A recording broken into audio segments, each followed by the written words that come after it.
Hold on, y'all. Let me share my screen.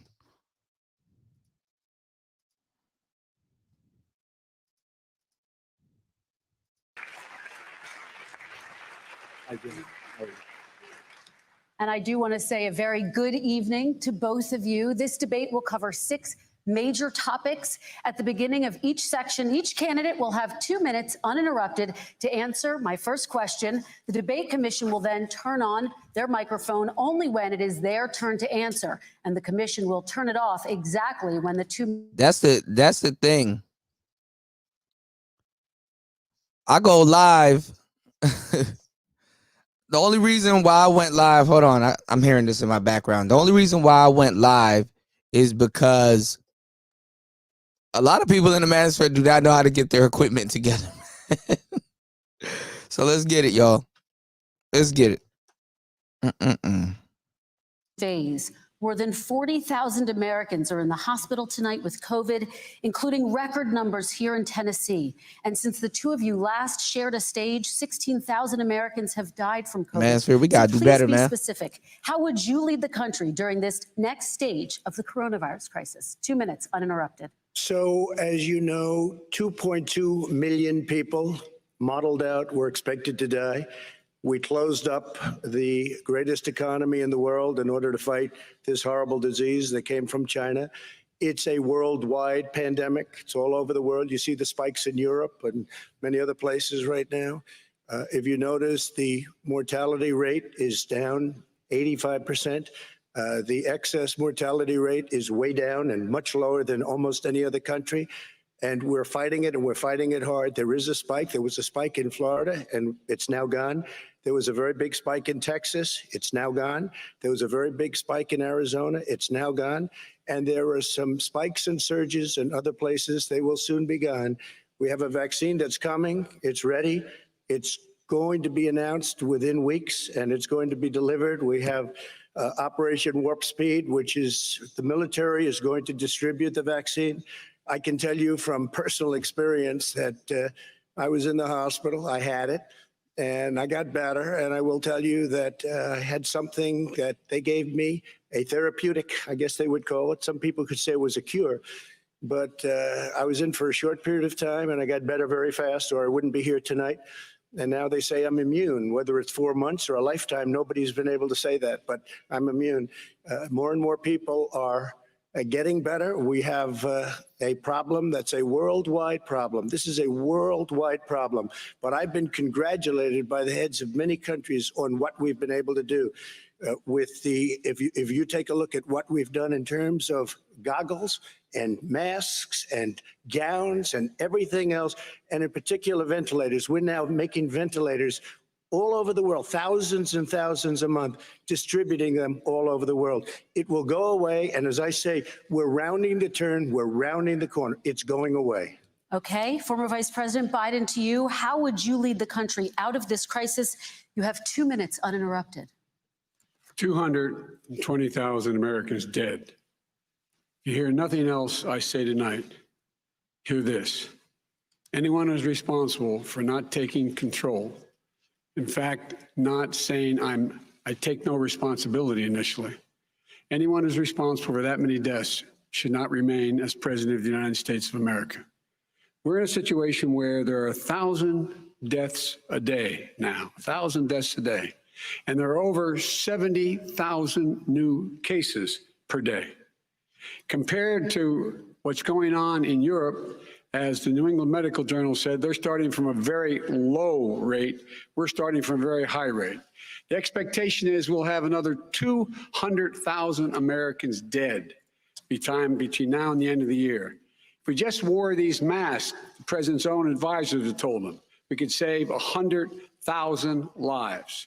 And we're in a circumstance where the president thus far and still has no plan, no comprehensive plan. What I would do is make sure we have everyone encouraged to wear a mask all the time. I would make sure we move in the direction of rapid testing, investing in rapid testing. I would make sure that we set up national standards as to how to open up schools and open up businesses so they can be safe and give them the wherewithal, the financial resources to be able to do that. We're in a situation now where the New England Medical Journal, one of the most serious journals in the whole world, said for the first time ever that the way this president has responded to this crisis has been absolutely tragic. And so, folks, I will take care of this. I will end this. I will make sure we have a plan. President Trump, I'd like to follow up with you in your comments. You talked about taking a therapeutic. I assume you're referencing Regeneron. You also said a vaccine will be coming within weeks. Yes. Is that a guarantee? No, it's not a guarantee, but it will be by the end of the year. But I think it has a good chance. There are two companies, I think, within a matter of weeks, and it will be distributed very quickly. Can you tell us which companies? Johnson & Johnson is doing very well. Moderna is doing very well. Pfizer is doing very well. And we have numerous others. Then we also have others that we're working on very closely with other countries, in particular Europe. Let me follow up with you. And because this is new information, you have said a vaccine is coming soon, within weeks now. Your own officials say it could take well into 2021 at the earliest for enough Americans to get vaccinated. And even then, they say the country will be wearing masks and distancing into 2022. Is your timeline realistic? No, I think my timeline is going to be more accurate. I don't know that they're counting on the military the way I do, but we have our generals lined up, one in particular that's the head of logistics. And this is a very easy distribution for him. He's ready to go as soon as we have the vaccine. And we expect to have 100 million vials. As soon as we have the vaccine, he's ready to go. Vice President Biden, your reaction, and just 40% of Americans say they would definitely agree to take a coronavirus vaccine if it was approved by the government. What steps would you take to give Americans confidence in a vaccine if it were approved? Make sure it's totally transparent. Have the scientists of the world see it, know it, look at it, go through all the processes. And by the way, this is the same fellow who told you this is going to end by Easter last time. This is the same fellow who told you that, don't worry, we're going to end this by the summer. We're about to go into a dark winter. And he has no clear plan, and there's no prospect that there's going to be a vaccine available for the majority of the American people before the middle of next year. President Trump, your reaction, he says you have no We're plan. going to have a dark winter at all. We're opening up our country. We've learned and studied and understand the disease, which we didn't at the beginning. When I closed and banned China from coming in heavily infected, and then ultimately Europe, but China was in January. Months later, he was saying I was xenophobic. I did it too soon. Now he's saying, oh, I should have, moved quicker. But he didn't move quicker. He was months behind me, many months behind me. And frankly, he ran the H1N1 swine flu, and it was a total disaster, far less lethal, but it was a total disaster. Had that had this kind of numbers, 700,000 people would be dead right now, but it was a far less lethal disease. Look, his own person who ran that for him, who, as you know, was his chief of staff, said it was catastrophic. It was horrible. We didn't know what we were doing. Now he comes up and he tells us how to do this.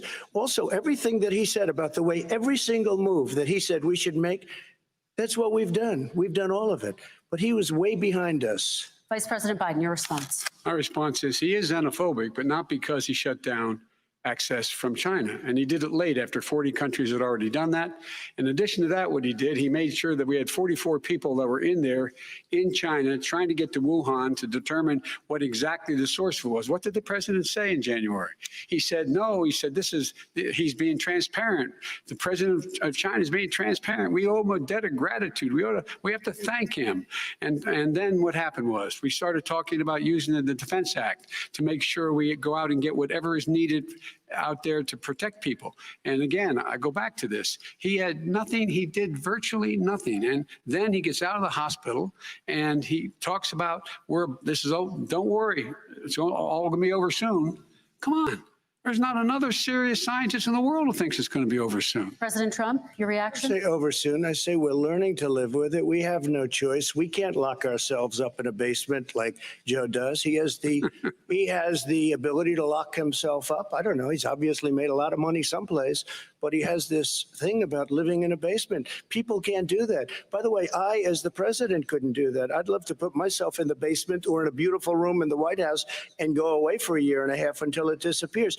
I can't do that. And Kirsten, every meeting I had, and I'd meet a lot of families, including Gold Star families and military families, Every meeting I had, and I had to meet them. I had to. It would be horrible to have canceled everything. I said, this is dangerous. And you catch it. And, I caught it. I learned a lot. Great doctors, great hospitals. And now I recovered. 99.9 of young people recover. 99% of people recover. We have to recover. We can't close up our nation. We have to open our school, and we can't close up our nation, or you're not going to have a nation. And of course, the CDC has said young people can get sick with COVID-19 and can pass it. Vice President Biden, I want to talk broadly about strategy, though. You have Can I respond to that? 30 seconds, please, and then I have a question. No, number one, he says that we're learning to live with it. People are learning to die with it. You folks home will have an empty chair at the kitchen table this morning. That man or wife going to bed tonight and reaching over to try to touch their, out of habit, where their wife or husband was, is gone. Learning to live with it. Come on. We're dying with it because he has never said, he said it's dangerous. When's the last time? Is it really dangerous still? Are we dangerous? You tell the people it's dangerous now. What should they do about the danger? And you say, I take no responsibility. Let me talk about your two. Excuse me, I quickly. take full responsibility. It's not my fault that it came here. It's China's fault. And you know what? It's not Joe's fault that it came here either. It's China's fault. They kept it from going into the rest of China for the most part, but they didn't keep it from coming out to the world, including Europe and ourselves. Vice President Biden. The fact is All right. that when we knew it was coming, when it hit, what happened? What did the president say? He said, don't worry, it's going to go away. Be gone by Easter. Don't worry. The warm weather. Don't worry. Maybe inject bleach. He said he was kidding when he said that, but a lot of people thought it was serious. A whole range of things the president has said. Even today, he thinks we are in control. We're about to lose 200,000 more people. President Trump. Look, perhaps just to finish this, I was kidding on that, but just to finish this, when I closed, All right. he said I shouldn't have closed. And that went on for months. Nancy Pelosi said the same thing. She was dancing on the streets in Chinatown in San Francisco. But when I closed, he said, this is a terrible thing. You're xenophobic. I think he called me racist even. And because I was closing it to China. Now he says I should have closed it earlier.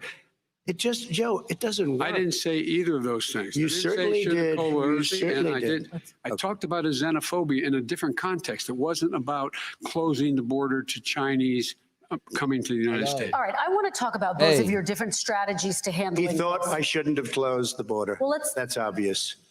do you want to respond to that quickly, Vice President No. Biden? Okay.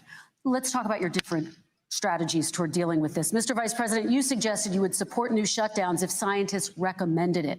What do you say to Americans who are fearful that the cost of shutdowns, the impact on the economy, the higher rates of hunger, depression, domestic and substance abuse outweighs the risk of exposure to the virus? What I would say is I'm going to shut down the virus, not the country. Hello. It's his ineptitude that caused the country to have to shut down in large part. Why businesses have gone under, why schools are closed, why so many people have lost their living, and why they're concerned. Those other concerns are real. That's why he should have been, instead of in a sand trap in a golf course, he should have been negotiating with Nancy Pelosi and the rest of the Democrats and Republicans about what to do about the acts that are passing for billions of dollars to make sure people had the capacity. But you haven't ruled out more shutdowns.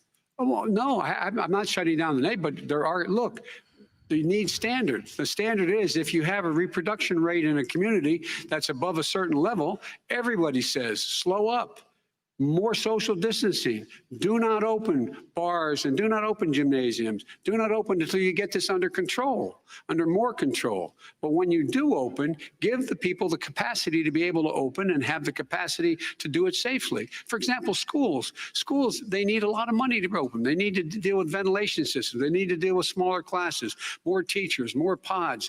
And he's refused to support that money, or at least up to now. Let's talk about schools. President Trump, I think we have to respond, if I might. please, and then I have a follow-up. Thank you, and I appreciate that. Look, all he does is talk about shutdowns, but forget about him. His Democrat governors, Cuomo and This damn cat getting on my nerves. My bad, y'all. I'm back here to get my sound right. Pennsylvania, North Carolina, Democrats all, they're shut down so tight, and they're dying. They're dying. No problem, Ray. And he supports all these people. All he talks about is shutdowns. No. They're dying. They're dying. It's like, as an example, I have a young son. He also tested positive. My By bad, the time y'all. I spoke to the doctor the second time, he was fine. It just went away. Young people, I guess it's their immune system. Let me follow up with you, President Trump. You've demanded schools open in person and insist they can do it safely. But just yesterday, Boston became the latest city to move its public school system entirely online after a coronavirus spike. What is your message to parents who worry that sending their children to school will endanger not only their kids, but also their teachers and families? I want to open the schools. The transmittal rate to the teachers is very small, but I want to open the schools. We have to open our country. We're not going to have a country. You can't do this. We can't keep this country closed. This is a massive country with a massive economy. People are losing their jobs. They're committing suicide. There's depression, alcohol, drugs at a level that nobody's ever seen before. There's abuse, tremendous abuse. We have to open our country. You know, I've said it often, the cure cannot be worse than the problem itself. And that's what's happening. And he wants to close down. He'll close down the country if one person in our massive bureaucracy says we should close it down. Vice President Biden, your Simply response. not true. We ought to be able to walk and chew gum at the same time. We ought to be able to safely open, but would they need resources? I don't know to about that, open? Joe. You need to be able to, for example, if you're going to open a business, have social distancing within the business. You need to have, if you have a restaurant, you need to have plexiglass dividers so people cannot infect one another. You need to be in a position where you can take testing rapidly and know whether a person is in fact infected. You need to be able to trace. You need to be able to provide all the resources that are needed to do this. And that is not inconsistent with saying that what we're going to make sure that we open safely. And by the way, all you teachers out there, not that many of you are going to die, so don't worry about it. Come on. President Trump, let me follow up with you quickly. By the way, I will say this. If you go and look at what's happened to New York, it's a ghost town. It's a ghost town. And when you talk about plexiglass, these are restaurants that are dying. These are businesses with no money. Putting up plexiglass is unbelievably expensive, and it's not the answer. I mean, you're going to sit there in a cubicle wrapped around with plastic. These are businesses that are dying, Joe. You can't do that to people. You just can't. Take a look at New York and what's happened to my wonderful city for so many years. I loved it. It was vibrant. It's dying. Everyone's leaving New York. Take a look at what New York has done in terms of turning the Make curve sure you guys down in like terms and of share number the of people stream. dying. And I don't look at this in terms of the way he does. Blue states and red states. They're all the United States. And look at the states that are having such a spike in the coronavirus. They're the red states. They're the states in the Midwest. They're the states in the upper Midwest. That's where the spike is occurring significantly.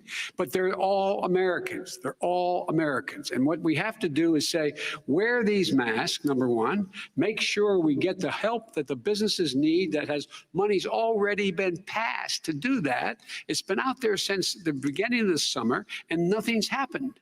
President, New York has lost more than 40,000 people, 11,000 people in nursing homes. President Trump, what When you about say spike, take a look at what's happening in Pennsylvania, where they've had it closed. Take a look at what's happening with your friend in Michigan, where her husband's the only one allowed to do anything. It's been like a prison. Now it was just ruled unconstitutional. Take a look at North Carolina. They're having spikes, and they've been closed, and they're getting killed financially. We can't let that happen, Joe. You can't let that happen. We have to open up.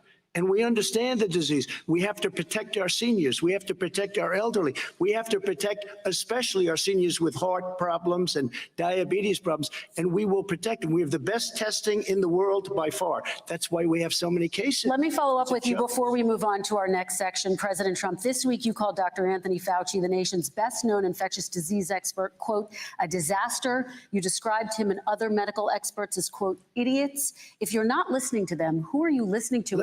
I'm listening to all of them, including Anthony. I get along very well with Anthony, but he did say, don't wear masks. He did say, as you know, this is not going to be a problem. I think he's a Democrat, but that's okay. He said, this is not going to be a problem. We are not going to have a problem at all. When Joe says that, I said, Anthony Fauci said, and others, and many others, and I'm not knocking him a lot. Nobody knew. Look, nobody knew what this thing was. Nobody knew where it was coming from, what it was. We've learned a lot. But Anthony said, don't wear masks. Now he wants to wear masks. Anthony also said, if you look back, exact words, here's his exact words. This is no problem. This is going to go away soon. So he's allowed to make mistakes. He happens to be a good person. Vice President Biden, your response quickly, and then we're going to move on to the next My section. response is that think about what the president knew in January and didn't tell the American people. He was told this was a serious virus that spread in the air, and it was much worse than the flu. He went on record and said to one of your colleagues, recorded, that in fact he knew how dangerous it was, but he didn't want to tell us. He didn't want to tell us because he didn't want us to panic. He didn't want us. Americans don't panic. He panicked. But guess what? What? In the meantime, we find out in the New York Americans Times be the other day panicking that, in like a fact, mother. His folks went to Wall Street and said this is a really dangerous What? thing. And a memo out of that meeting, not from his administration, panicking but from now. some of What the brokers, fuck? said sell short because we got to get moving. It's a dangerous problem. Well, this is I'm going to what give you 30 seconds to respond, and then we're The going Wall to Street move one, on. I don't know. Somebody went to Wall Street. You're the one that takes all the money from Wall Street. I don't take it. I haven't. You have raised a lot of money, tremendous amounts of money. And every time you raise money, deals are made, Joe. I could raise so much more money as president and as somebody that knows most of those people. I could call the heads of Wall Street, the heads of every company in America. I would blow away every record, but I don't want to do that because it puts me in a bad position.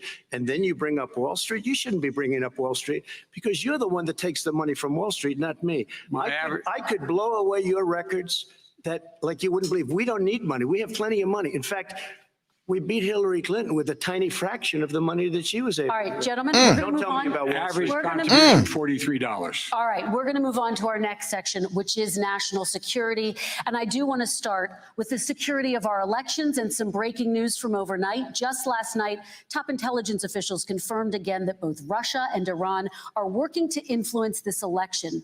Both countries have obtained U.S. voter registration information, these officials say, and Iran sent intimidating messages to Florida voters. This question goes to you, Mr. Vice President. What would you do to put an end to this threat? You have 2 minutes uninterrupted.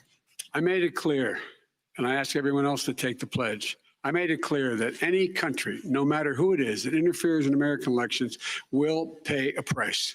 They will pay a price.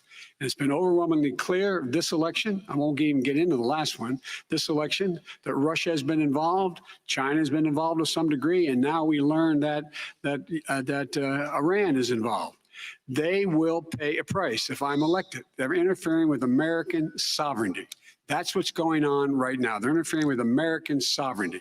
And to the best of my knowledge, I don't think Y'all the elect president said Biden, anything we're going about straight it. to war, I don't y'all. think he's stalking them a lot. I don't think he said a word. I don't know why he hadn't said a word to Putin about it. And I don't know what he has recently said, if anything, to the Iranians. My guess is he'd probably be more outspoken with regard to the Iranians. But the point is this, folks. We are in a situation where we have foreign countries trying to interfere in the outcome of our election. His own national security advisor told him that what is happening with his buddy, well, I will. His buddy, Rudy Giuliani, he's being used as a Russian pawn. He's being fed information that is Russian, that is not true. And then what happens? Nothing happens. And then you find out that everything that's going on here about Russia is wanting to make sure that I do not get elected the next president of the United States because they know I know them and they know me. I don't understand why this president is unwilling to take on Putin when he's actually paying bounties to kill American soldiers in Afghanistan, when he's engaged in activities that are trying to destabilize all of the NATO. I don't know why he doesn't do it, but it's worth asking the question, why isn't that being done? Any country that interferes with us will, in fact, pay a price because they're affecting our sovereignty. President Trump, same question to you. Let me ask the question. You're going to have 2 minutes to respond. For 2 elections in a row now, there has been substantial interference from foreign adversaries. What They would you needed do to in do your this next debate on term Teapot. to put an end to this. 2 minutes. Shout out Let me to X, man. respond to the first part, as Joe answered. Joe got $3.5 million from Russia, and it came through Putin. What's going on, because Neek? he was very friendly with the former mayor of Moscow, and it was the mayor Oh, yeah, I'm of shadow Moscow's banned. wife, and you got $3.5 million. Your Banned family to got the shadow. $3.5 million, and someday you're going to have to explain, why did you get 3.5? I never got any money from Russia. I don't get money from Russia.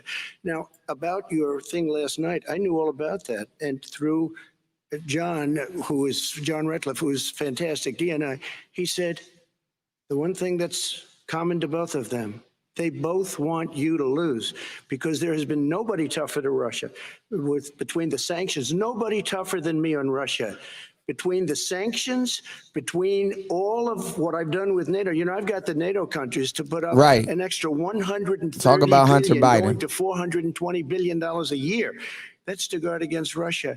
I sold, while he was selling pillows and sheets, I sold tank busters to Ukraine. There has been nobody tougher on Russia than Donald Trump.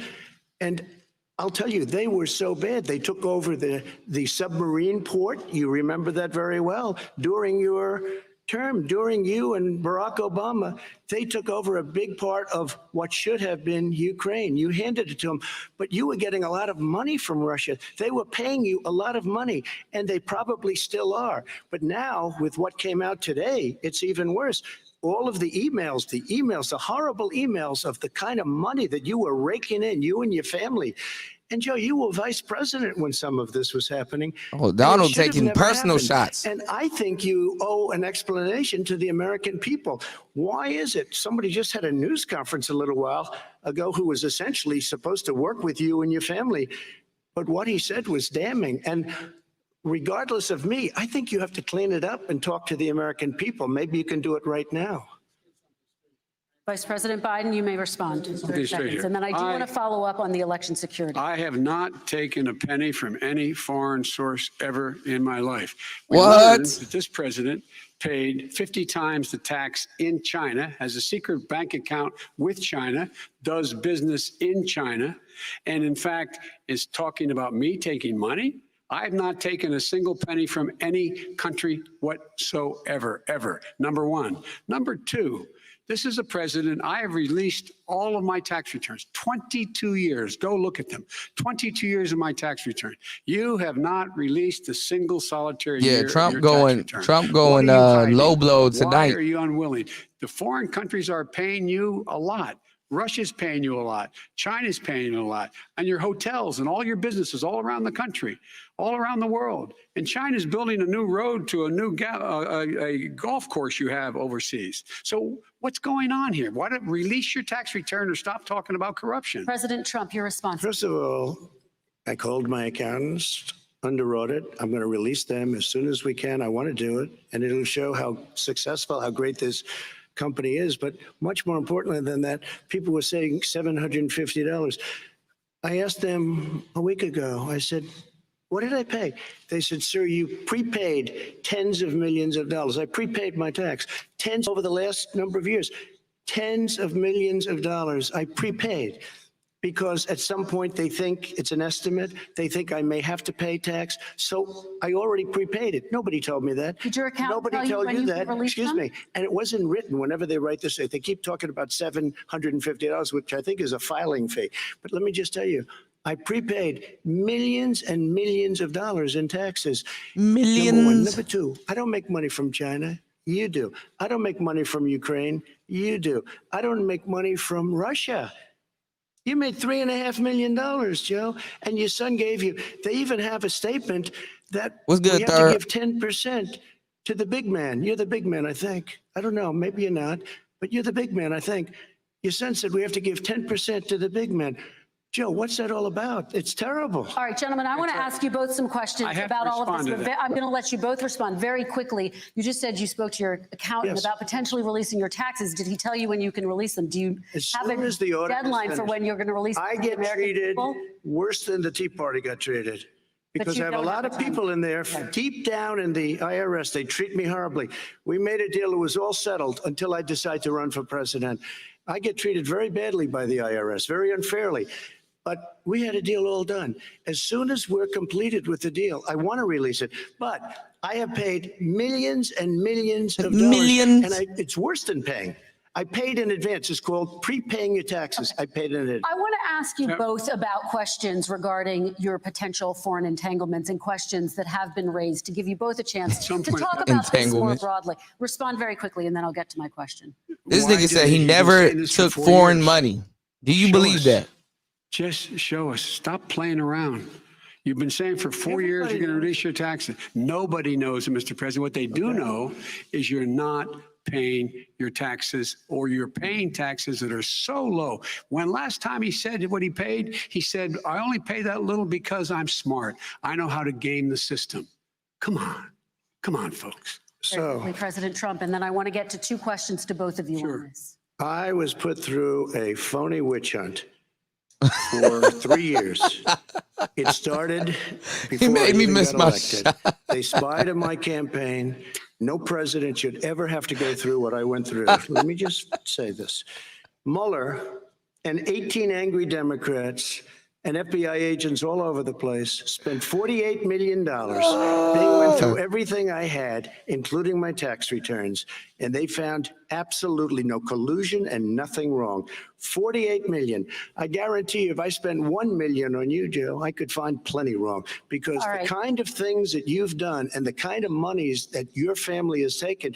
I mean, your brother made money in Iraq, Let me- millions of dollars. Your other brother made a fortune, and it's all He gotta through close you, his Joe, and they eyes. say you get some of it, and you do live very well. You have houses all over the place. You live very well. All right, gentlemen, let me just ask some questions about all of this broadly. Vice President Biden, there have been questions about the work your son has done in China and for a Ukrainian energy company when you were vice president. In retrospect, was anything about those relationships inappropriate or unethical? Nothing was unethical. I Here's gotta what's the bless. deal. With regard to Ukraine, we had this whole question about whether or not, because he was on the board, I later learned of a Burisma, a company, that somehow I had done something wrong. Yet every single solitary person, when he was going through his impeachment, testifying under oath who worked for him, said, I did my job impeccably. I carried out U.S. policy. Not one single solitary thing was out of line. Not a single thing. What's going on, Tac Man? Number one.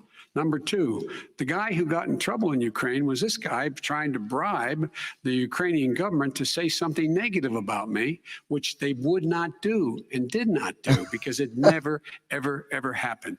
My son has not made money in terms of this thing about, what are you talking about? China. I have not had, the only guy made money from this China is basketball this game guy. is He's the cat. only one. Nobody else has made money from China.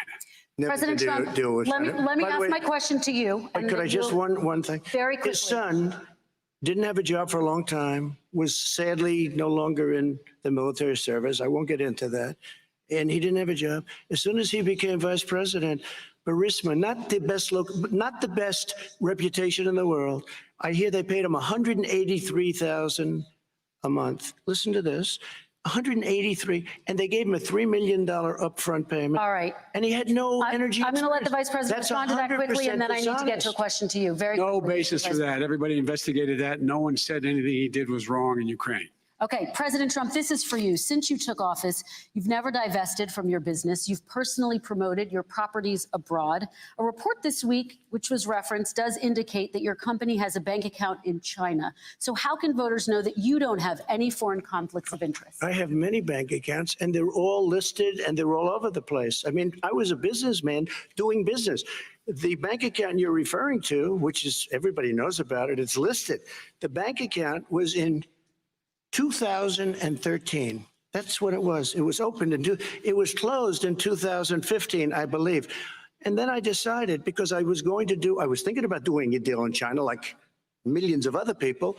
I was thinking about it, and I decided I'm not going to do it. Didn't like it. I decided not to do it. Had an account open, and I closed it. Okay. Excuse me. And then, unlike him, where he's vice president and he does business, I then decided to Hey, run Celeste, you for president wild as after shit. that. That was before. So I closed it before I even ran for president, let alone became president. Big difference. Right, Zachy. He is the vice president of the United States, and Right, his son, third. his brother, and his other brother are getting rich. They're like a vacuum cleaner. They're sucking Okay, up money every President Trump, place he thank you. We goes. do need Not to move true. on. I do want to ask you Vice President Biden, about China. Let's talk about China more broadly. There have, of course, President Trump has said that they should pay for not being fully transparent. If you guys would like to join the panel, let me know. If you were president, would you make China pay? And please be specific. What would that look like? What I'd make China do is play by the international rules, not like he has done. He has caused the deficit of China to go up, not down, with China. Up, not down. We are making sure that in order to do business in China, you have to give all your What's going on, Brian? property. You have to have a partner in China. It's 51%. We would not do that at all, number one. Number two, we're in a Green situation Machine, what's where going on? China would have to play by the rules internationally as well. When I met with Xi, when I was still vice president, he said we're setting up air identification zones in the South China Sea. You can't fly through them. I said we're going to fly through them. We just flew B-52, B-1 bombers through it. We're not going to pay attention. They have to play by the rules. And what's he do? He embraces guys like the thugs like in North Korea and the Chinese president and Putin and others. And folks is Double D's about to be drunk as hell. What's going on, Mike? We make up we're 25% of the world's economy. We need to be having the rest of our friends with us saying to China, these are the rules. You play by them or you're going to pay the price for not paying by them economically. That's the way I will run it. And that's what we did in upholding steel tariffs and a range of other things when we were president and vice president. All right, let's talk about North Korea. Excuse me, no, I have to respond to that. Okay, very quickly, and then we're going to move on to North with $1.5 Korea. billion from China to manage after spending 10 minutes in office and being in Air Force Two, number one. Number two, there's a very strong email talking about your family wanting to make $10 million a year for introductions. President Trump, on China policy, though, what specifically are you going to do? What specifically are you going to do to make China pay? You've said you're going to make them pay. China is paying. They're paying billions and billions of dollars. I just gave $28 billion. New sanctions? I just gave $28 billion to our farmers. Taxpayers' money. It's what? Taxpayers' money. Didn't come from China. You know the taxpayer it's called China. China paid $28 billion, and you know what they did to pay it, Joe? They devalued their currency, and they also paid up. And you know who got the money? Our farmers, our great farmers, because they were targeted. You never charged them anything. Also, I charged them 25% on dumped steel because they were killing our steel industry. We were not going to have a steel industry. Okay. And now we have a steel Okay, industry. Vice President Biden, your response, please. Our response is, look, this isn't about, there's a reason why he's bringing up all this malarkey. There's a reason for it. He doesn't want to talk about the substantive issues. It's not about his family and my family. It's about your family. And your family's hurting badly. If you're making if you're a middle-class family, you're getting hurt badly right now. China. You're sitting at the kitchen table this morning deciding, well, we can't get new tires, they're bald because we have to wait another month or so. Or are we going to be able to pay the mortgage? Or who's going to tell her she can't go back to community college? They're the decisions you're making. And the middle-class families like I grew up in Scranton and Claymont, they're in trouble. We should be talking about your families, but that's the last thing he wants to talk about. I want to talk about Hold on, North y'all. Korea. Excuse me, just I do for want one to turn second, to please. 10 seconds, Mr. President. That's 10 a seconds. typical political statement. Let's get off this China thing, and then he looks, the family, around the table, everything. Just a typical politician when I see that. Let's talk I'm about not North a typical Korea now. politician. Okay, That's why I got elected. Let's get off the subject of China. Let's talk sitting around the table. All right. Come on, Joe, you can do better. We're going to talk about North Korea now. President Trump, you've met with North Korean leader Kim Jong-un 3 times. You've talked about your beautiful letters with him. You've touted the fact that there hasn't been a war or a long-range missile test. And yet North Korea recently rolled out its biggest ever intercontinental ballistic missile and continues to develop its nuclear arsenal. Do you see that as a betrayal of the relationship you forged? Just 30 seconds here because we need to get on to the next. So when I met with Barack Obama, we sat in the White House right at the beginning, had a great conversation. It was supposed to be 15 minutes, and it was well over an hour. He said the biggest problem we have with is North Korea. He indicated we will be in a war with North Korea. Guess what? It would be a nuclear war, and he does have plenty of nuclear capability. In the meantime, I have a very good relationship with him. Different kind of a guy, but he probably thinks the same thing about me. We have a different kind of a relationship. We have a very good relationship, and there's no war. And you know, about 2 months ago, He broke into a certain area. They said, oh, there's going to be trouble. I said, no, they're not, because he's not going to do that. And I was right. Look, instead of being in a war where millions of people, Seoul, you know, is 25 miles away, millions and millions, 32 million people in Seoul, millions of people would be dead right now. President We Trump, don't have that's a war, 30 and I seconds. have a good Thank relationship. you. Vice President Biden, to you, North Korea conducted 4 nuclear tests under the Obama administration. Why do you think you would be able to rein in this persistent threat? Because I'd make it clear, which we were making clear to China, they had to be part of the deal. Because here's I made it clear, and as a spokesperson of the administration when I went to China, that they said, why are you moving your missile defense up so close? Why are you moving more forces here? Why are you continuing to do military maneuvers with South Korea? I said, because North Korea is a problem, and we're going to continue to do it so we can control them. We're going to make sure we can control them and make sure they cannot hurt us. And so if you want to do something about it, step up and help. If not, it's going to continue. What has he done? He's legitimized North Korea. He's talked about his good buddy, who's a thug, and he talks about how we're better off. And they have much more capable missiles, able to reach U.S. territory much more easily than ever did before. Let me follow up with you, Vice President Biden. You've said you wouldn't meet with Kim Jong-un without preconditions. Are there any conditions under which you would meet with him? On the condition that he would agree that he would be drawing down his nuclear capacity to get that the Korean Peninsula should be a nuclear-free zone. All right, let's move on to American families. They tried Very to quickly, meet with 10 him. seconds, President. They tried to meet with him. He wouldn't do it. He didn't like Obama. He didn't like him. He wouldn't do it. Okay, I You know, got to for give him a fact, they chance to tried. respond to that He before we wouldn't move do on. it. You And know, that's okay. You know what? North Korea, we're not in a war. We have a good relationship. You know, people don't understand. He's Having a a good thug. President relationship Trump, with we have to leaders move of other on because countries we have is a lot a of good thing. we have a lot of questions to get Yes, to. not Your to response. And we had a good relationship with Hitler before he, in fact, invaded Europe, the rest of Europe. Come on. The reason he would not meet with President Obama is because President Obama said, we're going to talk about denuclearization. We're not going to legitimize you, and we're going to continue to put stronger and stronger sanctions on you. That's why he wouldn't meet with us.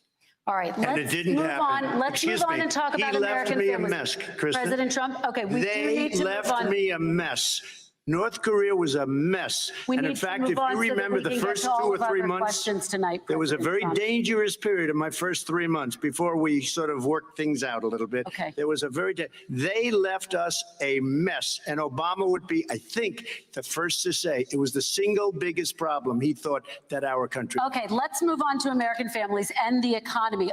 One of the issues that's most important to them is health care, as you both know. Today, there was a key vote on a new Supreme Court Justice, Amy Coney Barrett, and health care is at the center of her confirmation fight. Over 20 million Americans get their health insurance through the Affordable Care Act. It's headed to the Supreme Court, and your administration, Mr. President, is advocating for the court to overturn it. If the Supreme Court does overturn that law, those 20 million Americans could lose their health insurance almost overnight. So what would you do if those people have their health insurance taken away? You have 2 minutes uninterrupted. Sure. First of all, I've already done something that nobody thought was possible. Through the legislature, I terminated the individual mandate. That is the worst part of Obamacare, as we call it. The individual mandate where you have to pay a fortune for the privilege of not having to pay for bad health insurance. I terminated. It's gone. Now it's in court because Obamacare is no good. But then I made a decision, run it as well as you can to my people, great people. Run it as well as you can. I could have gone the other route and made everybody very unhappy. They ran it. Premiums are down. Everything's down. Here's the problem. No matter how well you run it, it's no good. What we'd like to do is terminate it. We have the individual mandate done. I don't know that it's going to work. If we don't win, we will have to run it and we'll have Obamacare, but it'll be better run. But it no longer is Obamacare because without the individual mandate, it's much different. Pre-existing conditions will always stay. What I would like to do is a much better health care, much better, will always protect people with pre-existing. So I'd like to terminate Obamacare, come up with a brand new, beautiful health care. The Democrats will do it because there'll be tremendous pressure on them, and we might even have the House by that time. And I think we're going to win the House, okay? You'll see, but I think we're going to win the House. But come up with a better health care, always protecting people with pre-existing conditions. And one thing very important, we have 180 million people out there that have great private Million is his healthcare. favorite word. Far more Million. than we're talking about with Obamacare. Joe Biden is going to terminate all of those policies. These are people that love their health care, people that have been successful, middle-income people, been successful. They have 180 million plans, 180 million people, families, under what he wants to do, which will basically be socialized medicine. He won't even have a choice. They want to terminate 180 million plans. We have done an incredible job on health care, and we're going to do even better. Okay, Vice President Biden, yes, this is for you. Your healthcare plan calls for building on Obamacare. So my question is, what is your plan if the law is ruled unconstitutional by the Supreme Court? You have 2 minutes uninterrupted. What I'm going to do is pass Obamacare with a public Millions option. and millions Become and Biden care. millions. Public option is an option that says that if you, in fact, do not have the wherewithal to be, if you qualify for Medicaid and you do not have the wherewithal in your state to get Medicaid, you automatically are enrolled, providing competition for insurance companies. That's what's going to happen. Secondly, we're going to make sure we reduce the premiums and reduce drug prices by making sure that there's competition that doesn't exist now by allowing the Medicare to negotiate drug prices with the insurance companies. Thirdly, the idea that I want to eliminate private insurance, the reason why I had such a fight with 20 candidates for the nomination was I support private insurance. That's why I didn't, not one single person with private insurance would lose their insurance under my plan, nor did they under Obamacare. They did not lose their insurance unless they chose they wanted to go to something else. Lastly, we're going to make sure we're in a situation that we actually protect pre-existing. There's no way he can protect pre-existing conditions. None, zero. You can't do it in the ether. He's been talking about this for a long time. He's never come up with a plan. I guess we're going to get the pre-existing condition plan the same time we get the infrastructure plan that we've been waiting since 17, 18, 19, and 20. The fact, I still have a few more minutes. I know you're getting anxious. The fact is that he's already cost the American people because of his terrible handling of the COVID virus and the economic spillover. 10 million people have lost their private insurance. And he wants to take away 22 million more people who have it under Obamacare. And over they're never going to talk about what they're going to do for niggas, man. Pre-existing conditions, and all the people from COVID are going to have pre-existing conditions. Hell no. What are they going to do? I have a follow-up for you, Vice President Biden. It relates to something that President Trump said. He's accusing you of wanting socialized medicine. What do you say to people who have concerns that your health care plan, which includes a government insurance option, takes the country one step closer to a health care system run entirely by the government? What's your response to it's them? ridiculous. It's like saying that, we're the idea that the fact that there's a public option that people can choose, that makes it a socialist plan. Look, the difference between the president, I think healthcare is not a privilege, it's a right. Everyone should have the right to have affordable healthcare. And I am very proud of my plan. It's gotten endorsed by all the major labor unions, as well as a whole range of other people who, in fact, are concerned in the medical field. This is something that's going to They need to talk about that platinum plan. This is going to give some people an opportunity to have health care for their children. How many of you home are worried and rolling around in bed tonight wondering what in God's name you're going to do if you get sick? Because you've lost your home insurance, your health insurance, your company's gone under. We have to provide health insurance for people at an affordable rate, and that's what I do. President Trump, Excuse me, he was your there response. for 47 years. He didn't do it. He was now there as vice president for 8 years, and it's not like it was 25 years ago. That guilty it was giggle. 3 3/4. It was just a little while ago, right? Less than 4 years Where's ago. the stimulus He didn't check? do anything. He didn't do it. He wants socialized medicine, and it's not that he wants it. His vice president, I mean, she is more liberal than Bernie Sanders and wants it even more. Bernie Sanders wants it. The Democrats want it. You're Yo, going to have Obamacare is socialized messed up, medicine, y'all. just like he went with fracking.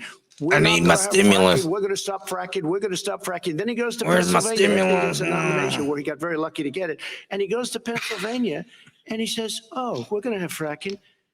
And you never asked that question. And by the way, so far, I respect very much the way you're handling this, I have to say. By the way, but somebody should ask the question. You can ask- He goes for a year. There will be We have no a, fracking. we have, There we will do be have a no number of, control. we have a number of topics we're No, going but to get that's a to. big- that's a big question. We're going to get to, we're going to get to. It's the same thing with socialized Don't medicine. compliment me, Vice Mr. President, your President. I'm not response. my attracted to response you. is people deserve to have affordable health care, period. Period, period, period. And the Biden care proposal will, in fact, provide for that affordable health care, lower premiums. What we're going to do is going to cost some money. It's going to cost over $750 billion over 10 years to do it.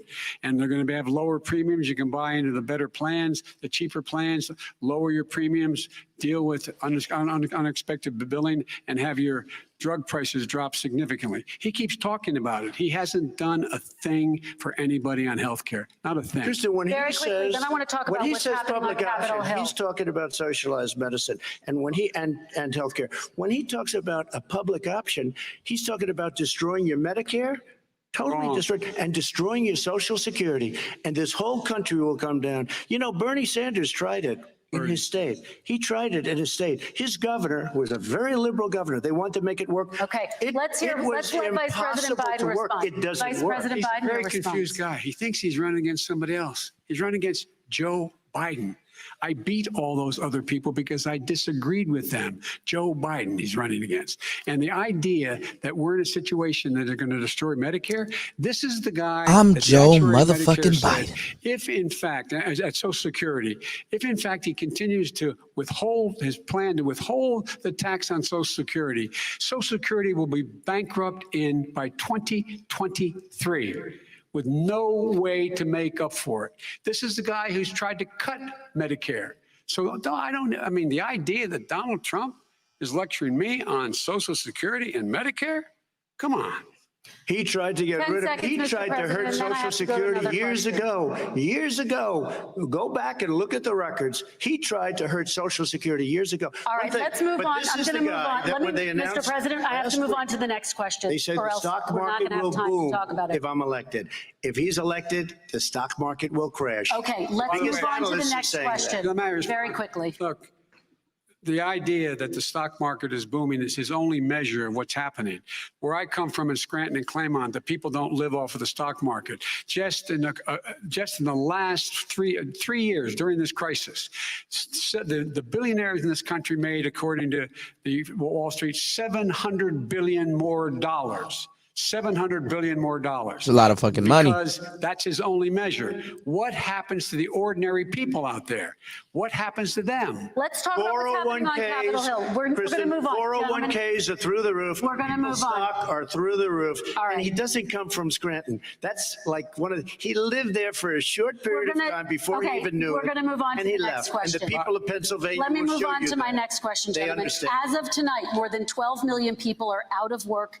And as of tonight, 8 million more Americans have fallen into poverty, and more families are going hungry every day. Those hit hardest are women and people of color. They see Washington fighting over a relief bill. Mr. President, why haven't you been able to get them the help they need? 30 seconds here. Because Nancy Pelosi doesn't want to approve it. I do. But you're the president. I do, but I still have to get. Unfortunately, that's one of the reasons I think we're going to take over the House because of her. Nancy Pelosi doesn't want to approve anything because she'd love to have some victories on a date called November 3rd. Nancy Pelosi does not want to approve it. We are ready, willing, and able to do something. Don't forget, we've already approved 3 plans, and it's gone through, including the Democrats, in all fairness. This one she doesn't want. It's near the election because she thinks it helps her politically. I think it hurts her politically. All right, Mr. Vice President, You know, the Republican leader in the United States Senate said he can't pass it. He will not be able to pass it. He does not have Republican votes. Why isn't he talking to his Republican friends? let me follow up with you, Vice President we made a Biden, deal, the because let Republicans me will ask pass Vice President Biden a question. You are the leader of the Democratic Party. Why have you not pushed the Democrats to get a deal for the American people? Well, I have, and they have pushed it. Look, they passed this act all the way back in the beginning of the summer. This is like it's not new. It's been out there. This HEROES Act has been sitting there. And look at what's happening. When I was in charge of the Recovery Act with $800 billion, I was able to get $145 billion. I couldn't deal with all them numbers, bro. I'd be that have to corrupt than a balance the budgets. The motherfucker. states have to balance the budget, so then have to fire firefighters, teachers, Gucci first helicopter. responders, law enforcement officers, so they can keep their cities and counties running. He will not support that. They have Fendi, not Ferrari. done a thing for them. And Mitch McConnell said, let them go bankrupt. Let them go bankrupt. Come on. What's the matter with The bill these that was guys? passed in the House was a bailout of badly run, high crime, Democrat all run by Democrats, cities and states. It was a way of getting a lot of money, billions and billions of dollars to these kids. It was also a way of getting a lot of money from our Billions people's and pockets billions. to people that come into our country illegally. Yes, 7 We were gonna take care of million. everything for them. And what that does, and Gazillion. I'd love to do that. I'd love to help them. But what that does, Quadrillion. everybody all over the world will start pouring into our country. Dollars. We can't do it. This was a way of taking care of them. This was a way of spending on things that had nothing to do with COVID, as per your question. But it was really a big bailout for badly run Democrat cities and states. All right, I want If to. I get elected, I'm running as a proud Democrat, but I'm going to be an American president. I don't see red states and blue states. What I see is American, United States. And folks, every single state out there finds themselves What's going on, in trouble. Alonzo? They're going to start laying off, whether they're red or blue, cops, firefighters, first responders, because teachers, because they Hopefully have to y'all hit balance my their Cash budget. App And the founders were and send smart. me They allowed the billions federal and government to deficit millions spend to compensate for the United States of of dollars. America. I want to talk about the minimum wage, gentlemen. Mr. Vice President, we are talking a lot about struggling small They are going businesses to and copyright business the owners these days. shit out of me. Do you think this is the right time to ask them to raise the minimum wage? You, of course, support a $15 federal minimum I wage. do, because I think one of the things we're going to have to do is we're going to have to bail them out too. We should be bailing them out now, those small businesses. You got 1 in 6 of them going under. They're not going to be able to make it back. They passed a package that allows us to be able to call PPP. Money is supposed to go to help them do everything from organize how they can deal with their businesses being open safely. Schools, how they can make classrooms smaller, how they can hire more teachers, how they can put ventilation systems in. They need the help. The businesses as well as the schools need the help. But these guys will not help them. Is not giving them any of the money. We are going to move on to One immigration, thing very but I quickly, want he to said get we your have to help our reaction. small businesses by raising the minimum wage. That's not helping. I think it should be a state option. Alabama is different than New York. Right, New York right, is different Celeste. from Vermont. Every state is different. It should be a state option. You said very We have to recently. help. It's very important. We have to help our small businesses. You How said- are you helping your small businesses when you're forcing wages? What's going to happen, and what's been proven to happen, is when you do that, these small businesses fire many of their employees. You said very Not true, recently you would by the way. consider That is raising the true. federal minimum it. wage to $15 Say an it. hour. You said recently you would consider raising the federal minimum wage to What I $15 an hour. Is really that like- still the case? And I would consider it to an extent, but In a what I second really like, administration? in a second administration, but not to a level that's going to put all these businesses out of business. It should be a state option. Look, I lived in different places. I know different places. They're all different. Some places, $15 is not so bad. In other places, other states, $15 would be Okay, President ruinous. Trump, thank you. Quick No response, one Vice should President work Biden. Oh, they won't two let this man jobs, tell the one truth. job, be below poverty. People are making $6, $7, $8 an hour. These first responders, we all clap for as they come down the street because they've allowed us to make it. What's happening? They deserve a minimum wage of $15. Anything below that puts you below the poverty level. And there is no evidence that when you raise the minimum wage, businesses go out of business. That is Yes, they simply do. not true. We're going to talk about Also, immigration. We're Who gonna talk pay about these people that immigration now, shit? gentlemen, and we're going to talk about families within this context. Mr. President, your administration separated children from their parents at the border, at least 4,000 kids. You've since reversed your zero tolerance policy, but the United States can't locate the parents of more than 500 children. So how will these families ever be reunited? Children are brought here by coyotes and lots of bad people, cartels, and they're brought here, and they used to use them to get into our country. We now have as strong a border as we've ever had. We're over 400 miles of brand new wall. If you raise see minimum the numbers, wage, and we let you're people not in, going but they to have work, come in and your illegally, manager is they going to come do in your through- job. How do we But let reunite me these just tell kids you, with their let me families? just What's say going on, this. Taylor? They built cages. You know, they used to say, I built the cages. And then they had a picture in a They don't got certain enough money to pay y'all. newspaper, and it was a picture of these horrible cages. And they said, look at these cages. President Trump built them. And then it was determined they were built in 2014. That was him. Do you They have a built plan to reunite the kids Yes, with we're their working on families? it we're trying very hard. But a lot of these kids come out without the parents. They come over through cartels and through coyotes and through gangs. Vice President Biden, let me bring you into this 525. conversation. Quick response and then another question to you. These 500 plus kids came with parents.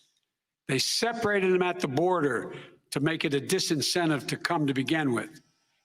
real tough. We're really strong. And guess what? They cannot, it's not coyotes didn't bring them over. Their parents were with them. They got separated from their parents. And it makes us a laughing stock and violates every notion of who we are as a nation.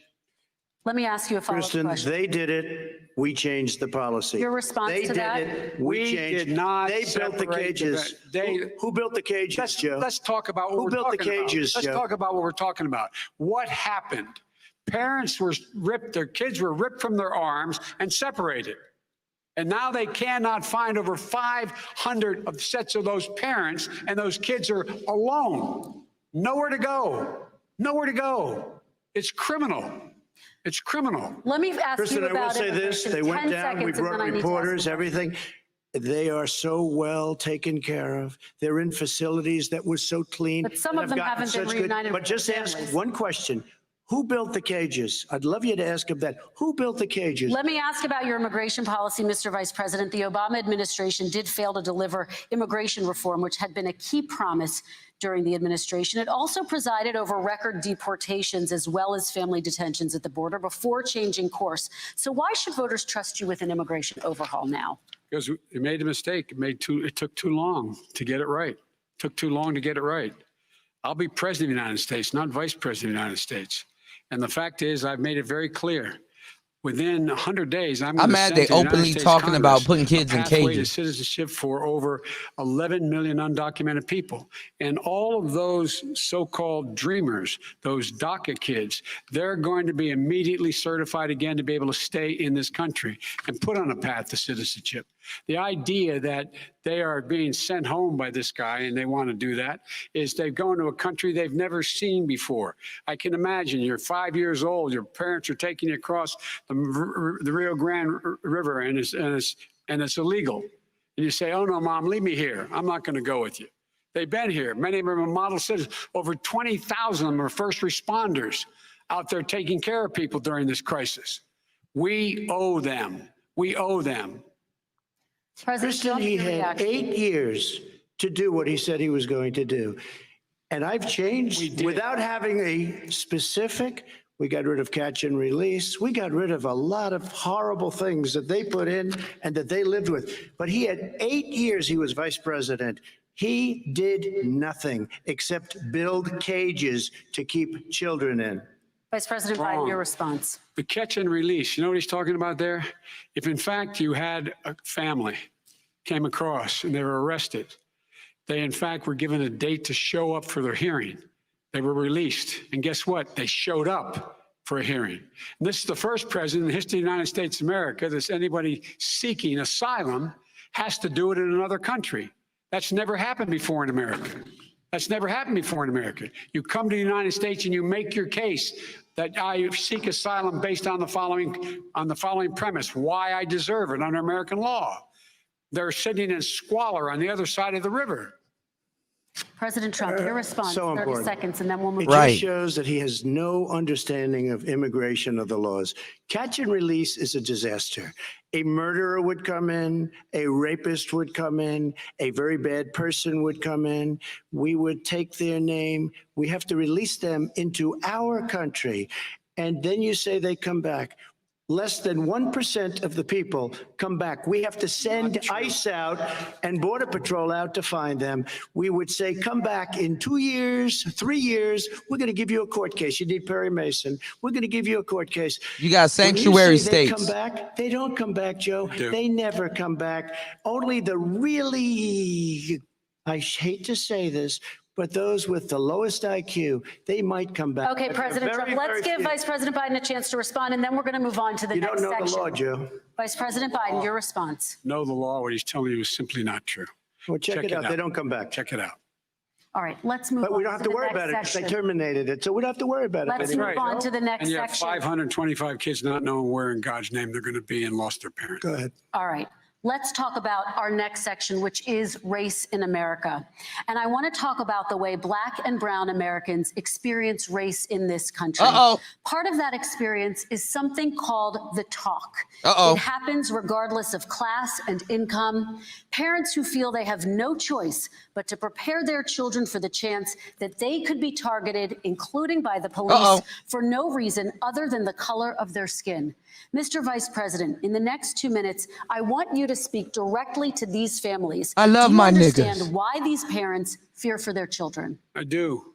You know, my daughter is a social worker, and she's written a lot about this. She has a graduate degree from the University of Pennsylvania in social work. This is the part right here, y'all. You know, one of the reasons why I ended up working on the east side of Wilmington, Delaware, which is 90% African American, was to learn more about what was going on. I never had to tell my daughter, if she's pulled over, make sure she puts, for a traffic stop, put both hands on top of the wheel and don't reach for the glove box because someone may shoot you. But a Black parent, no matter how wealthy or how poor they are, has to teach their child, when you're walking down the street, don't have a hoodie on when you go across the street, making sure that you, in fact, if you get pulled over, just yes, sir, no, sir, hands on top of the wheel. His eyes open like shit when he talking about this. Look. Whether you're a person making child of a $300,000 a year person. His eyes are all the way open. On food stamps. The fact of He the need that matter vote. is there is institutional racism in America. And we have always said, we've never lived up to it, that we hold these truths to be self-evident. All men and women are created equal. But guess what? We have never, ever lived up to it, but we've always constantly been moving the needle further and further to inclusion, not exclusion. This is the first president to come along and says, that's the end of that. We're not going to do that anymore. We have to provide for economic opportunity, better education, better health care, better access to schooling, better access to opportunity to borrow money to start businesses. All the things we can do, and I've laid out a clear plan as to how to do those things, just to give people a shot. It's about accumulating the ability to have wealth as well as it is to be free from violence. President Trump, same question to you, and let me remind you of the question. I would like you to speak directly to these families. Do you understand why these parents fear for their children? Yes, I do. And again, he's been in government 47 years. He never did a thing. Talk about except that in platinum play. 1994, when he did such harm to the Black community. And they were called, and he called them super predators. And he said that. He said it, super predators. And they have never lived that down. 1994, your crime bill, the super predators. Nobody has done more for the Black community than Donald Trump. Yeah. And if you look, with the exception of Abraham Lincoln, possible exception, but the exception of Abraham Lincoln, nobody has done what I've done. Criminal justice reform, Obama and He got to hold his Joe head down. didn't do it. I don't even think they tried because they had no chance at doing it. They might have wanted to do it, but if you had to see the arms I had to twist to get that done, it was not a pretty picture. And everybody knows it, including some very liberal people that cried in my office. They cried in the Oval Office. 2 weeks later, they're out saying, gee, we have to defeat him. Criminal justice reform, prison reform, opportunity zones with Tim Scott, a great senator from South Carolina. He came in with this incredible idea for opportunity zones. It's one of the most successful programs. People don't talk about it. Tremendous investment is being made. Biggest beneficiary, the Black and Hispanic communities, and then historically Black colleges and universities. After 3 years of coming to the office, I love some of those guys. They were great. They came into the office and they said, I said, what are you doing? After 3 years, I said, why do you keep coming back? Because we have no funding. I said, you don't have to come back every year. We have to come back because President Obama would never give them long-term funding. And I did. 10-year long-term funding. And I gave them more money than they asked for because they said, I think you need more. And I said, the only bad part about this is I may never see you again because I got very friendly with them and they like me and I like them. But I saved historically Black colleges and universities. Okay, and we're going to talk about both of your records, but your response to that, Vice President. My response to that is I never, ever said what he accused me of saying. The fact of the matter is, in 2000, what? after the crime bill had been in the law for a while, this is the guy who said the problem with the crime bill, there's not enough people in jail. There's not enough people in jail. And go on my website, get the quote, the date when he said it. Not enough people. He talked about marauding gangs, young gangs, and the people who are going to maraud our cities. This is the guy who in the Central Park five innocent black kids, he continued to push for making sure that they got the death penalty. None of them were guilty of the crimes they were suggested. Look, and talk about granted, he did in fact let 20 people, he commuted 20 people sentences. We commuted over 1,000 people sentences. Over 1,000. The very law he's talking about is a law that, in fact, initiated by Barack Obama. And secondly, we're in a situation here where the federal prison system was reduced by 38,000 people under our administration. And one of these things we should be doing, there should be no minimum mandatories in the law. That's why I'm offering $20 billion to states to change their state laws to eliminate minimum mandatories and set up drug courts. No one should be going to jail because they have a drug problem. They should be going to rehabilitation, not to jail. We should fundamentally change the system, and that's what I'm going to do. But why didn't he do it 4 years ago? Why didn't you do that 4 years ago? Uh-oh. Even less than that. Why didn't you? You were not vice president. You keep talking about all these things you're going to do and you're going to do this, but you were there just a short time ago and you guys did nothing. We did. You know, Joe, I ran because of you. I ran because of Barack Obama, because you did a poor job. If I thought you did a good job, I would have never run. Uh-oh. I would have never run. I ran because of you. I'm looking at you now. You're a politician. I ran because of you. All right, Vice President Biden, your response to that, and then I do have some questions for both of you. Well, I tell you what, I hope he does look at me, because what's happening here is, you know who I am, you know who he is, you know his character, you know my character, you know our reputations for honor and telling the truth. I am anxious to have this race. I am anxious to see this take place. The character of the country is on the ballot. Our character is on the ballot. Look at us closely. Let me ask some follow-up. Excuse me. Please respond, and then we're going to have If this follow-up stuff is true about Russia, Ukraine, China, other countries, Iraq, if this is true, then he's a corrupt politician. All right. So don't give me the stuff about how you're this innocent baby. Joe, they're calling you a corrupt politician. Nobody- Take President the Trump, I laptop want to from stay hell. on the issue of Excuse me, race. We're take a talking look at about the issue. laptop from hell. President Trump, Nobody- we're talking about Laptop race right from now. I hell. do want to stay on the issue of race. President Trump, And you I Laptop respond to from that. hell. Look, Very quick. there are 50 former national intelligence folks who said that what he's accusing me of laptop is from a hell. Russian plant. They have said that this has all the five former heads of the CIA, both parties say what he's saying is a bunch of garbage. Nobody believes it except his and his good friend Rudy Giuliani. You mean the laptop is now another Russia hoax? You That's got it. exactly what. Is this that's where you're exactly going? what. This is told. where he's going. The laptop is Russia, Yeah. Gentlemen, Russia. I want to stay on the issue of race. You okay? have to be kidding. Here we Mr. go President, again with Russia. We're going to continue on the issue of race. Mr. President, believe you've that one. described the Black Lives Matter movement as a symbol of hate.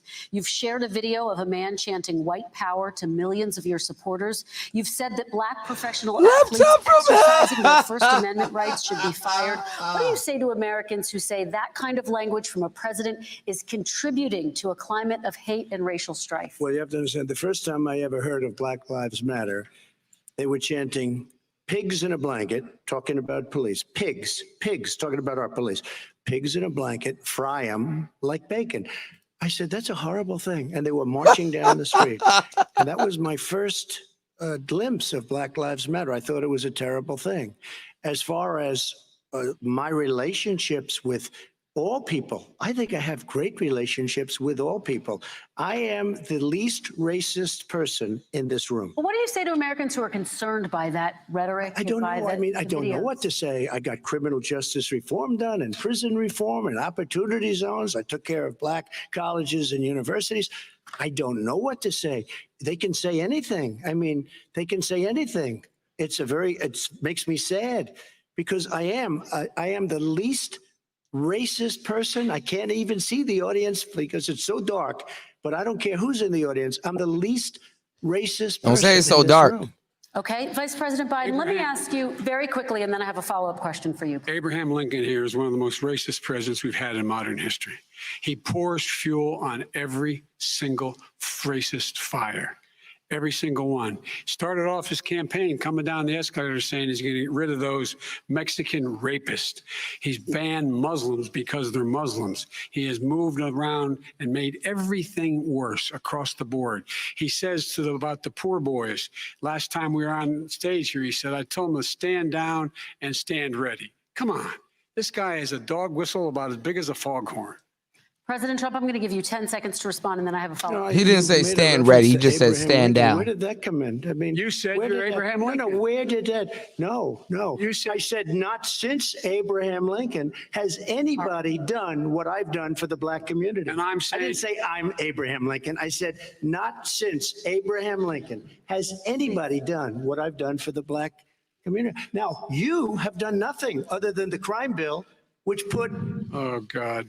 tens of Oh, God. thousands of black men, mostly in jail. All right, let me- And you know let me what? a- let me They ask remember Vice it President because if Biden you a look at what's question. happening with the voting right now, Let me ask they Vice remember President that Biden you treated them about- very, very badly. Just take a look at what's happening out there. Vice President Biden, let me give you a chance to respond within this context. Crime bills that you supported in the 80s and 90s contributed to the incarceration of tens of thousands of young black men who had small amounts of drugs in their possession. They are sons, they are brothers, they're fathers, they're uncles, whose families are still to this day, some of them suffering the consequences. So speak to those families. Why should they vote for you? One of the things is that in the 80s, we passed 100%, all 100 senators voted for it, a bill on drugs and how to deal with drugs. It was a mistake. The drugs y'all I've been put in their trying to hands, change it though. since then, particularly the portion Don't on forget that part. cocaine. That's why I've been arguing that, in fact, we should not send anyone to jail for a pure drug offense. They should be going into treatment across the board. That's what we should be spending money on. That's why I set up drug courts, which were never funded by our Republican friends. They should not be going to jail for a drug or an alcohol problem. They should be going into treatment. That's what we've been trying to do. That's what I'm going to get done, because I think maybe the American people have now seen that, in fact, it was a mistake to pass those laws relating to drug, but they were not in the crime bill. But Okay. why didn't he get it done? See, it's all talk, no action with these politicians. Why didn't he get it done? That's what I'm going to do when I become president. You were vice president along he with mocking him. Obama as your president, your leader, for 8 years. Why didn't you get it done? You had 8 years to get it done. Now you're saying you're going to get it done because you're all talk and no action, Jim. We got a Your lot of it response. done. We released didn't get 38,000. We anything got done. 38,000 prisoners left from the. You got nothing done. 38,000 prisoners were released from federal prison. There were over 1,000 people who were given clemency. In fact, we're the ones that put in the legislation saying we could look at pattern and practice of police departments and what they were doing, how they were conducting themselves. I could go on, but we began the process. We lost an election. That's why I'm running to win back that election and change his terrible policy. I Quick just response, asked, and then we're I gonna just move asked on one to climate question. change. Why didn't you do it in the 8 years, a short time ago? Why didn't you do it? You just said, I'm going to do that. I'm going to do this. You put tens of thousands of mostly black young men in prison. Now you're saying you're going to undo that. Why didn't you get it done? You had 8 years with Obama. What's going on, Liam? You know why, Because- Joe? Because you're all talk and no action. All right, Vice President Because Biden, and then we're going to move on to the next section. We had a Republican Congress. What? That's the answer. Well, you Okay. got to talk them into What? it, Joe. Sometimes All right. you got to talk them into it. We're going to move on to our next This section. nigga Joe opening his eyes, y'all. Justice reform. I had Okay. to talk Democrats into it. Gentlemen, You did what we we're running already out of done. time, so we got to get on to Okay. climate change, please. You both have very different visions on climate change. President Trump, you say that environmental regulations have hurt jobs in the energy sector.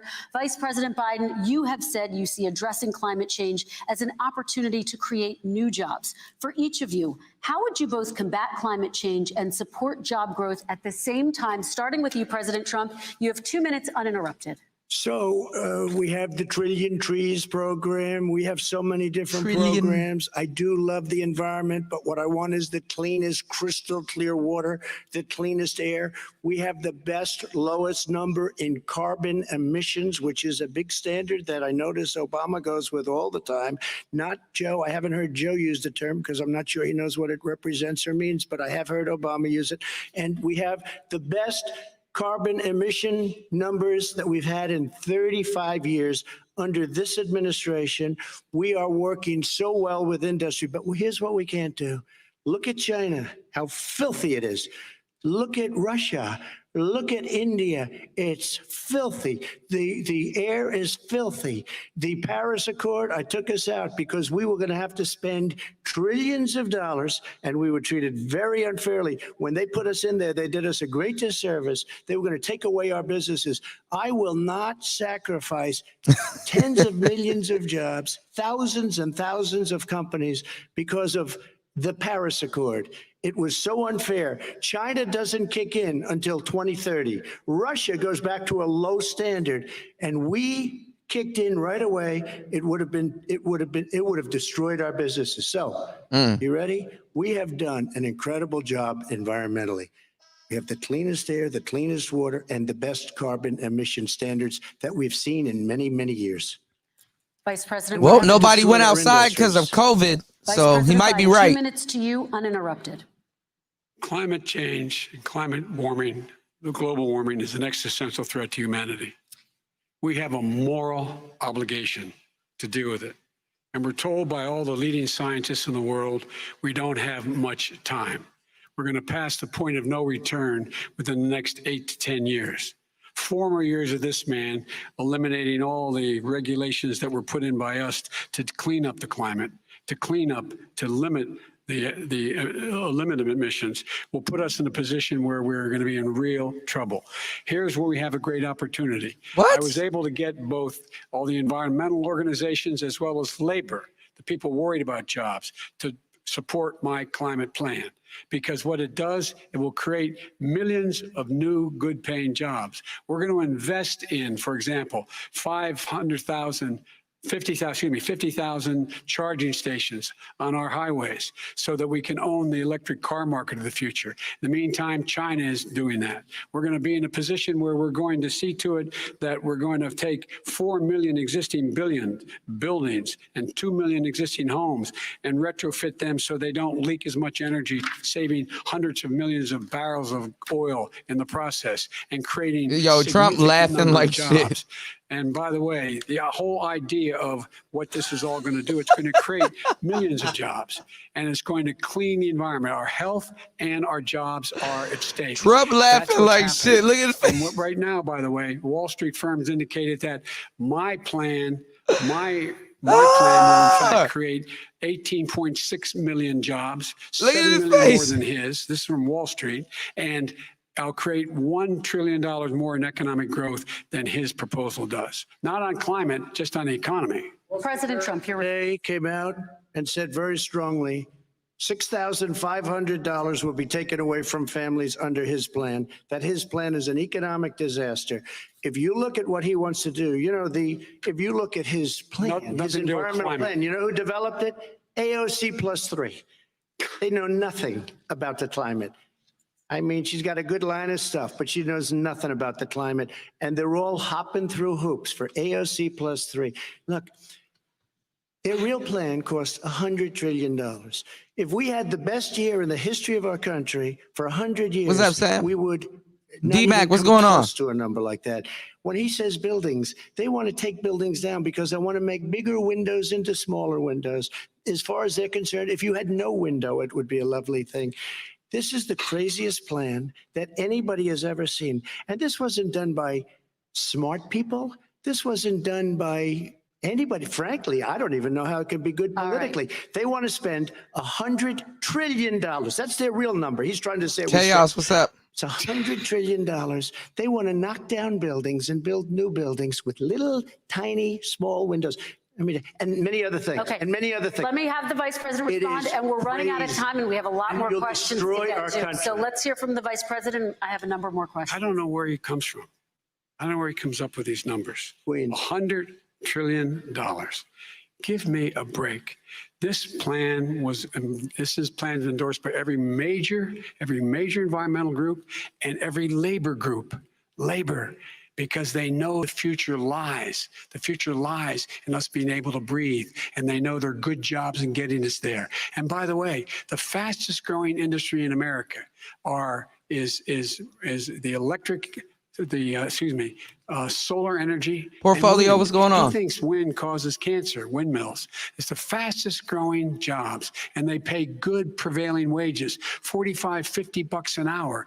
We can grow and we can be cleaner if we go the route I'm proposing. President Trump, Excuse me. please We are respond, and then I have some We are follow-up. energy independent for the first time. We don't need all of these countries that we had to fight war over because we needed their energy. We are energy independent. I know more about wind than you do. It's extremely expensive, kills all the birds. It's very intermittent. It's got a lot of problems. And they happen to make the windmills in both Germany and China. And the fumes coming up, if you're a believer in carbon emission, the fumes coming up to make these massive windmills is more than anything that we're talking about with natural gas, which is very clean. One other thing. Find me a Solar. scientist that said that. I love solar, but solar doesn't quite have it yet. It's not powerful yet to really run our big, beautiful factories that we need to compete with the world. So False. It's all a pipe dream. But you know what we'll do? We're going to have the greatest economy in the world. But if you want to kill the economy, get rid of your oil industry. You want and what about fracking? All right, Now let we have to ask let me about allow fracking. Vice President Biden to I respond. Oh, he's about to get him. said I oppose fracking. You said it on I- tape. I did show the tape. Put it on your website. I'll put it on. Put it on the website. The fact of the matter is, Sure he's it is. flat lying. Would you Flat- rule out banning fracking? I do rule out banning fracking because the answer we need other Oh, industries Oh. to transition to get to ultimately a complete zero emissions by 2025. What I will do with fracking over time is make sure that we can capture the emissions from the fracking, capture the emissions from gas. Hold on, y'all. We can do that, and we can do that by investing money and doing it, but it's a transition to that. I have one more question in this pod, and then Excuse we me, have. he was against fracking. He said it. I will show that to you tomorrow. I Good. am against fracking. Until he got the nomination, went to Pennsylvania, then he said, but you know what, Pennsylvania? He'll be against it very soon because his party is totally against it. Fracking on federal land, I said, no fracking You and said- or oil on didn't say federal Let land. me ask this I final did. question in this section, and then I want to move on to our final section. President Trump, people of color are much more likely to live near oil refineries and chemical plants. In Texas, there are families who worry the plants near them are making them sick. Your administration has rolled back regulations on these kinds of facilities. Why should these families give you another 4 years in office? The families that we're talking about are employed heavily and they are making a lot of money, more money than they've ever made. If you look at the kind of numbers that we produce for Hispanic, for Black, for Asian, it's 9 times greater the percentage gain than it was in 3 years, than it was under 8 years of the 2 of them, to put it nicely. 9 times more.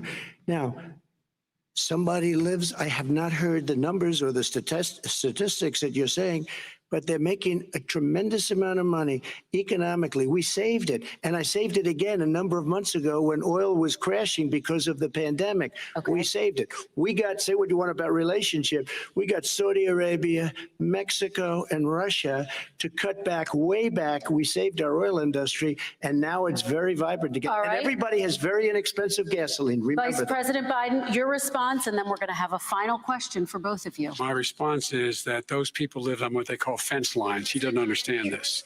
They live near chemical plants that in fact pollute, chemical plants and oil plants and refineries that pollute.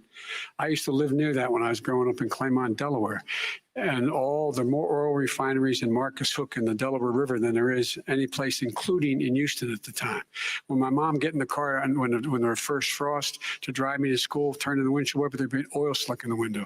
That's why so many people in my state were dying and getting cancer. The fact is those frontline communities, it doesn't matter what you're paying them. It matters how you keep them safe. What do? And you impose restrictions on the pollutions the pollutants coming out of those fence line communities. Okay, I have one final Would he question. close It down falls- the oil industry? It falls. Would you close it down the falls- oil By the way, I industry? would transition from the oil industry, yes. I Oh, will that's a big transition. statement. It is a big statement That's a big because statement. I would stop Why would you do that? because the oil industry pollutes significantly. I see. Here's the deal, but That's you a can't big do that. statement. Well, if you let me finish the statement, because it has to be replaced by renewable energy over time. And I'd stop giving to the oil industry, I'd stop giving them federal subsidies. You won't give federal subsidies to the gas, excuse me, to solar and wind. Yeah. Why are we giving it to oil industry? We actually do All right. to solar and wind. We And have that's one maybe the final biggest question. statement in terms of business. That's the biggest statement. Okay, Because we have basically one what he's final saying question, is he is Mr. going to President. destroy the oil industry. Will you remember that, Texas? Will you remember that, Pennsylvania, Oklahoma? Vice President Biden, let me give you 10 seconds to respond, and then Ohio. I have to get to the final question. Vice President Biden. He takes everything out of context, but the point is, look, we have to move toward a net zero emissions. The first place to do that by the year 2035 is in energy production, by 2050 totally. All right, one Is he gonna final get question China to both do of you. it? No, we're finished with Is this. he We going have to to get move on China to to our do it? final question. We No, have to I'm move going on to to our final rejoin Paris question. Accord and make China abide by what they agreed to. All right, That'll this cost you is $1 about trillion. leadership, gentlemen. And this first question does go to you, President Trump. Imagine this is your inauguration day. What will you say in your address to Americans who did not vote for you? You'll each have 1 minute, starting with you, Mr. We have to make a country totally successful as it was prior to the plague coming in from China. Now we're rebuilding it and we're doing record numbers, 11.4 million jobs in a short period of time, et cetera. But I will tell you, go back. Before the plague came in, just before, I was getting calls from people that were not normally people that would call me. They wanted to get together. We had the best Black unemployment numbers in the history of our country. Hispanic, women. What's going on, Asian, see over? people with diplomas, with no diplomas, MIT graduates, #1 in the class. Everybody had the best numbers. And you know what? The other side wanted to get together. They wanted to unify. Success is going to bring us together. We are on the road to success, but I'm cutting taxes and he wants to raise everybody's taxes and he wants to put new regulations on everything. He will kill it. If he gets in, you will have a depression, the likes of which you've never seen. Your 401ks will go to hell, and it'll be a very, very sad day for this country. All right. Vice President Biden, same question to you. What will you say during your inaugural address to Americans who did not vote for you? I will say, I'm an American president. I represent all of you, whether you voted for me or against me. And I'm going to make sure that you're represented. I'm going to give you hope. We're going to move. We're going to choose science over fiction. We're going to choose hope over fear. We're going to choose to move forward because we have enormous opportunities to make things better. We can grow this economy. We can deal with the systemic racism. And at the same time, we can make sure that our economy is being run and moved and motivated by clean energy, creating millions of new jobs. And that's the fact. That's what we're going to do. And I'm going to say, as I said at the beginning, what is on the ballot here is the character of this country: decency, honor, respect, treating people with dignity, making sure that everyone has an even chance. And I'm going to make sure you get that. You haven't been getting it the last 4 years. All right. I want to thank you both for a very robust hour and a half, a fantastic debate. Really appreciate it. President Trump, former Vice President Joe Biden, thank you to Belmont University for hosting us tonight. And most importantly, thank you to those watching tonight. Election Day is November 3rd. Don't forget to vote. Thank you, everyone, and have a great night. Thank you. Oh, Lord The of mercy. second presidential debate, Donald Trump and Joe Biden. The fact Well- checkers will be up late tonight. I think it's fair Look to at say. look at Melania's And sick we'll have more ass. to talk about that in a moment. still But, sick. what we saw there, a much different presentation than we saw in the last debate. We saw two Donald Trumps there. The flashes near the end of the one we heard in the last debate, a little more combative, talking over, but certainly a lot more restrained than we saw him in the first debate. Yeah, and we had a real I'll be debate. right back, There y'all. was substance.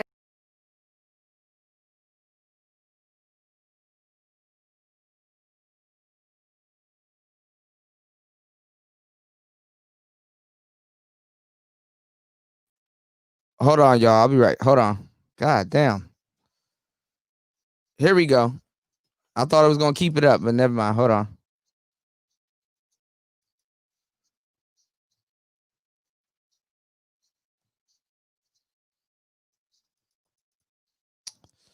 All right, give me 1 second, y'all. Let me open up a new tab because this tab is acting crazy. 1 second.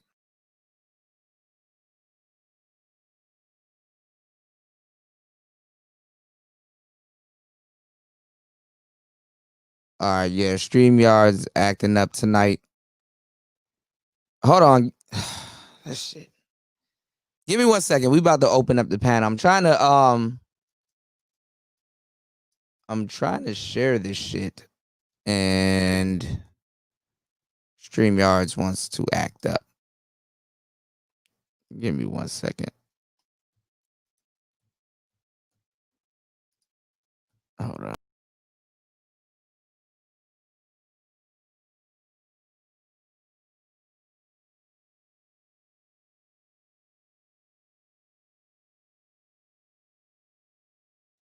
All right, let's see.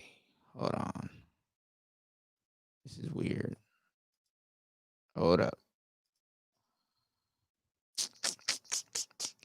All right, this is what we're gonna do. I'm gonna go down and I'm gonna come right back up and we're gonna have a panel. I don't know why StreamYards won't let me share shit now all of a sudden. But that's what happens. So give me 1 second. We'll be right back. It's Player Talk Radio. We out. Now it won't let me end the stream. Interesting. Give me 1 second, y'all.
Okay, I should be back.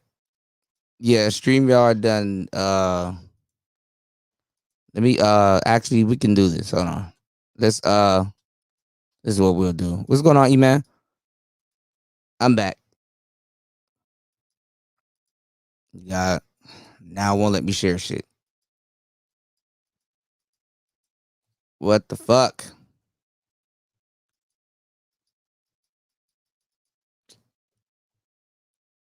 Mm-mm-mm. Hold on, y'all.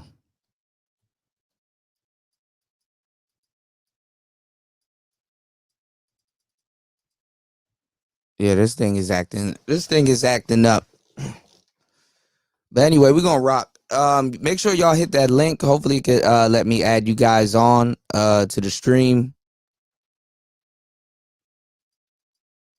I'm gonna need my mods to grab that link.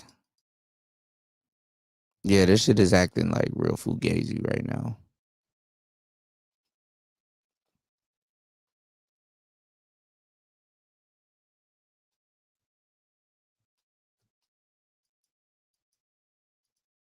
It made sure it did it right before the election went off. Let me see. Let me see if I can pull up another browser. Let's see if that will act right.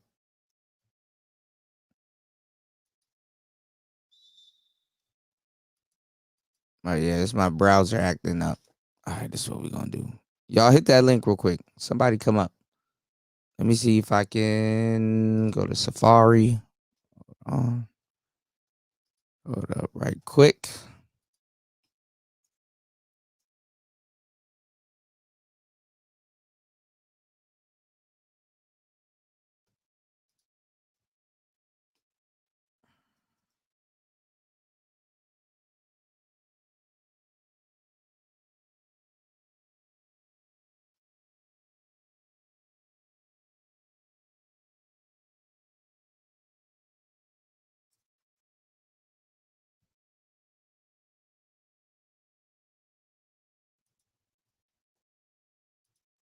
This is what we gonna do. This is what we finna do right here. Hold on.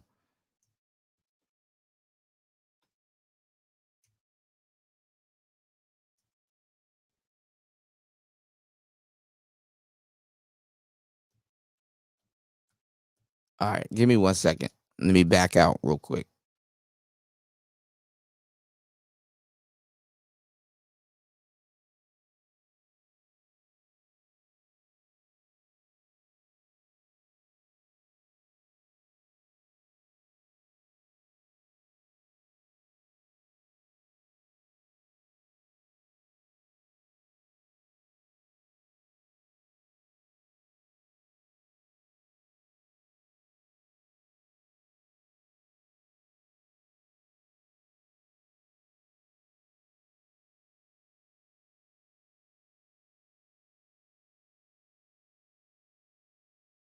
All right, this thing is acting stupid right now.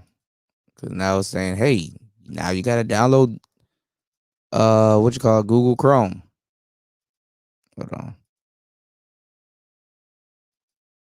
See if it's working. All right, it should be working right now. Okay. All right, we back. Okay, we're good.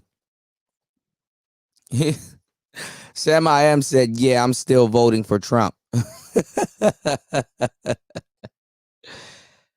Well, there you have it, y'all. If y'all want me to reshare what's going on now, let me know.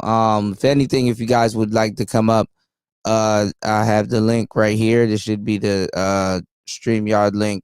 We should be back right now. I don't know what was going on with this browser. But yeah, there goes your presidents. You dig?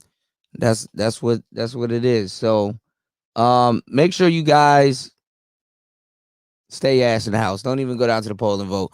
I wouldn't go down to the poll and vote. You know what I'm saying? Or if you do, may the best man win. You know? Yeah, I mean, you're right.